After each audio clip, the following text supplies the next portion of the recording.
Hola, ¿cómo están? Vamos a presentar hoy la clase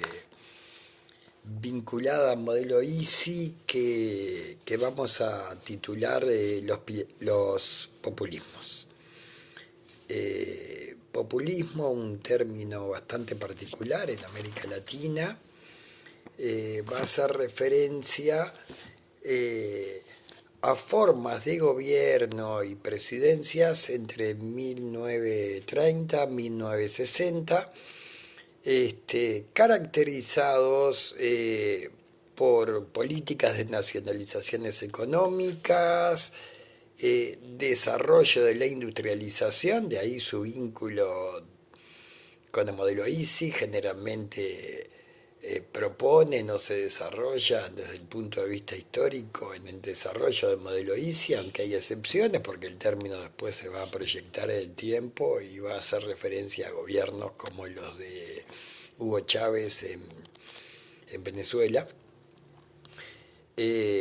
Gran capacidad de movilización de masas, sobre todo en casos como Argentina, Brasil, México, este, y donde hay una mejora notoria de las situaciones de los sectores populares. En el caso argentino específicamente, la integración de un amplio sector producto de la migración rural que va a transformarse en partícipe no solo de la vida social, sino también política argentina, los llamados cabecitas negras. Eh, ya que ubicamos y definimos el término, vamos a nombrar personajes referidos a esto. Estamos hablando de las presidencias de Getúlio Vargas en Brasil, la primera presidencia de Juan Domingo Perón en Argentina, el gobierno de Cárdenas, México, eh, como símbolos de este proceso llamado populismo. En el caso brasilero vamos a tener una política de nacionalizaciones. Vargas va a nacionalizar Petrobras y va a tener un gran enfrentamiento con los sectores empresariales y multinacionales vinculadas al petróleo. Va a tener oposición de las burguesías. Esta es otra característica también del populismo y las oposiciones, tanto en Argentina como en Brasil. Vamos a encontrar las oposiciones en los sectores dominantes, el, las burguesías nacionales, sobre todo los sectores terratenientes y los sectores de carácter antiguos en, en, la vida política de ambos países, Argentina y Brasil,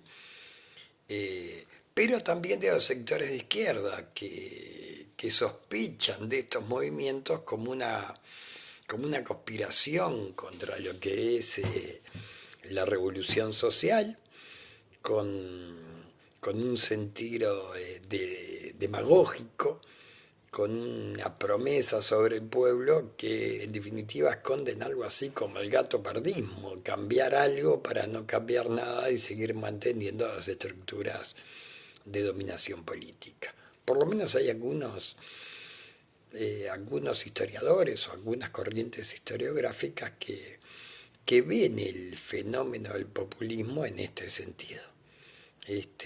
Vamos a ver ahora algunas interpretaciones historiográficas puntuales o corrientes de interpretación del fenómeno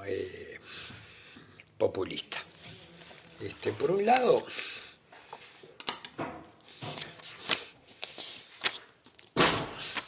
Por un lado, vamos a tener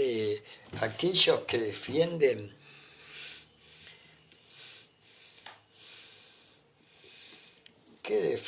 la idea, perdón, denme un segundo, ¿Qué defienden?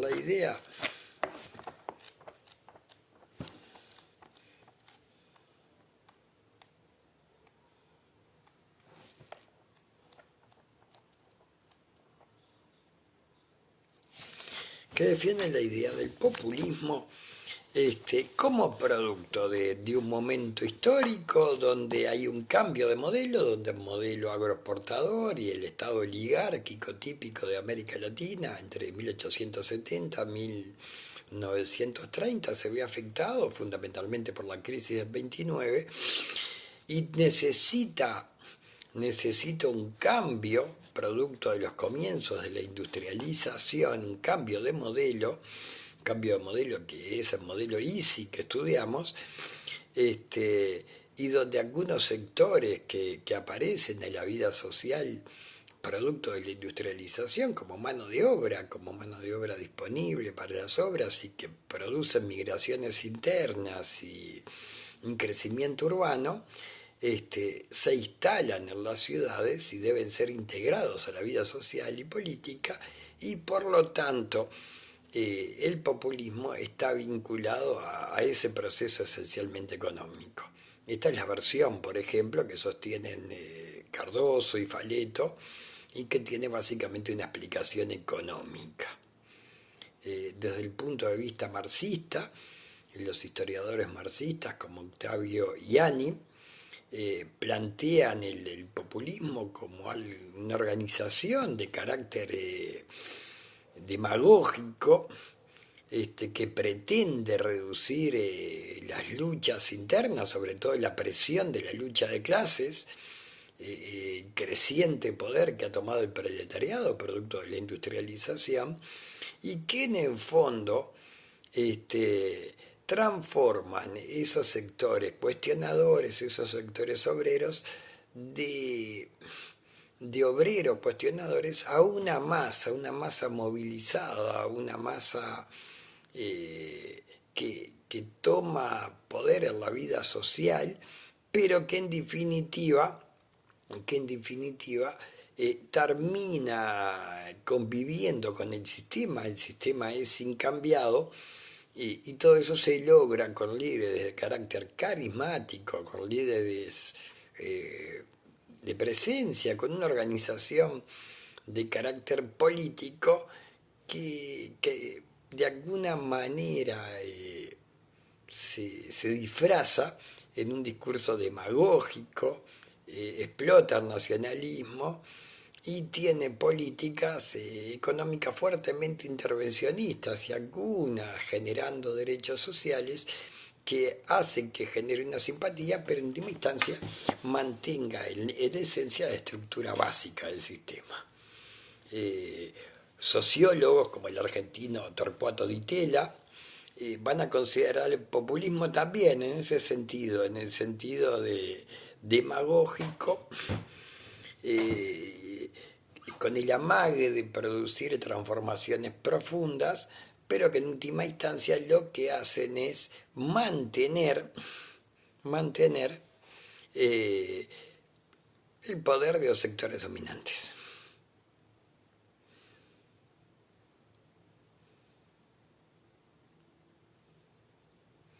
En última instancia también evita transformaciones en un sentido más transformador, más de empoderamiento de la clase trabajadora, más de profundización y construcción de cambios, no solo en lo material, sino en la construcción de un espacio consciente, digamos, un proletariado consciente que es desplazado. En el caso argentino, la lucha sindical de los primeros años es muy fuerte cuando aparece el peronismo con métodos, digamos, sucios de alguna manera, con presión, con coacción, va a ir sustituyendo en este fenómeno por votación y por fuerza a los sectores antiguamente representantes de la clase obrera, clasistas,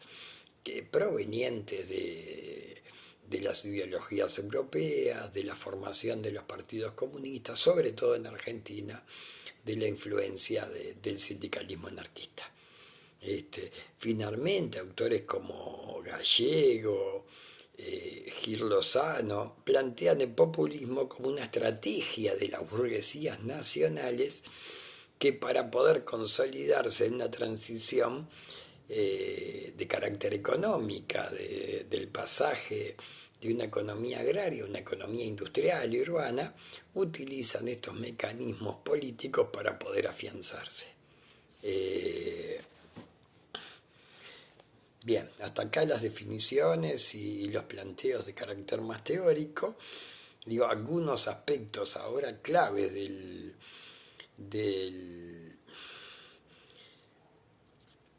populismo. Digo, una de las características es el carácter intervencionista.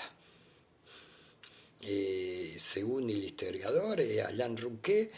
el Estado intenta responder favorablemente a las solicitudes de la clase obrera, pero para mantenerlas bajo su dominación. En este sentido, los discursos de Juan Domingo Perón, presidente de la Argentina, decía ceder algo para no perder todo. Getúlio Vargas, presidente emblemático de Brasil, decía, debimos hacer la revolución antes que la haga el pueblo. Por lo tanto, lo que está haciendo es que la conducta del Estado va a funcionar como una especie de vacuna antirrevolucionaria.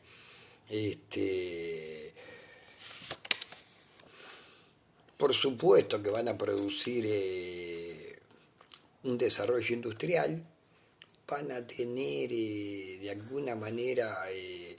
un reparto un poco más equitativo, una redistribución de la renta que en términos generales y en términos de construcción y compromiso del Estado favorece a los sectores populares. De ahí la figura emblemática de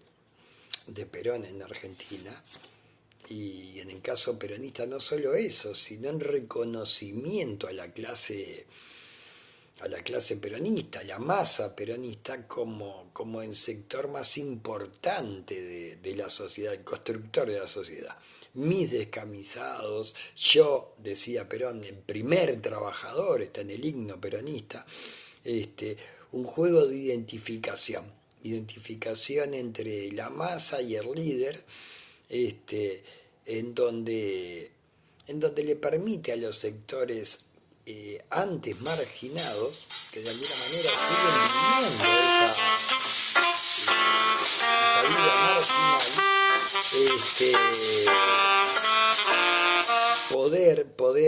marginal, poderse construir desde el punto de vista social. Un cabecita negra que antes sentía que era lo último de la sociedad, que no es nada, hoy se siente en protagonista de la vida política, se siente en constructor de una Argentina que tiende a ser poderosa, se siente que adquiere derechos en los espacios sociales, son los sectores que antes no llegaban a los cines del centro de la ciudad y ahora los empiezan a ocupar, son los sectores que no se animaban a sentirse identificados con la Argentina y que ahora se sienten los protagonistas, se han ocupado también los espacios sociales,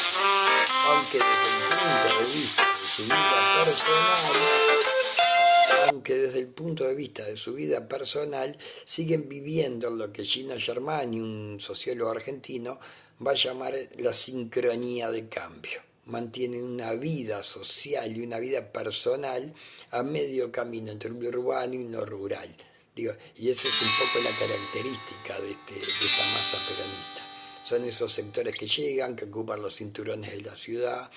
que logran integrarse al mercado laboral, que han cambiado su actividad radicalmente y que tienen en su casa gallinas, huertas, quintas, que siguen viviendo, siguen añorando de alguna manera aquello que han perdido. Y bueno, y por acá la primera parte de este fenómeno peronista, después veremos, peronista y populista, veremos algunas cosas puntuales, alguna profundización más en concreto de